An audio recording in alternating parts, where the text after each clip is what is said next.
Dans cette maison de repos du CPAS de Watermal-Boisfort, on commence à peine à se remettre de la crise du coronavirus. Même si les restrictions se sont largement assouplies dans le contexte sanitaire actuel, les résidents ne sont pas tranquilles. Reconfinés dans la chambre, s'il vous plaît, non. Nous l'avons été pendant des semaines et on en a ras-le-bol. Ils se remettent à peine du confinement qu'ils ont connu pendant des semaines.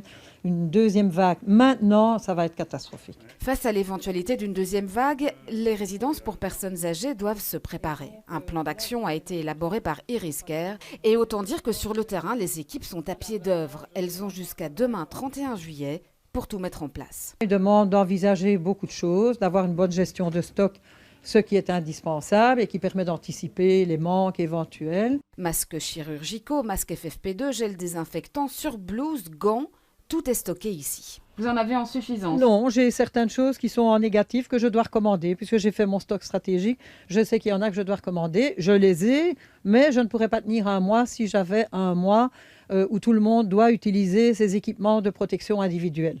Le plan prévoit encore la constitution de cellules de crise élargies au sein des institutions ou l'établissement de conventions avec des hôpitaux de référence.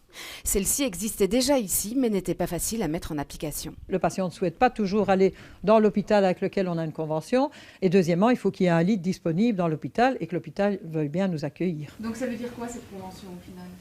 Mais je pense qu'elle a déjà le mérite d'exister et si on veut la réactiver un petit peu, ça pourrait faciliter les problèmes que nous avons vécus dans la première vague, à savoir on ne voulait pas toujours hospitaliser nos patients. Les maisons de repos doivent aussi renforcer les procédures de désinfection et de gestion de l'hygiène avec une sensibilisation et des formations pour le personnel.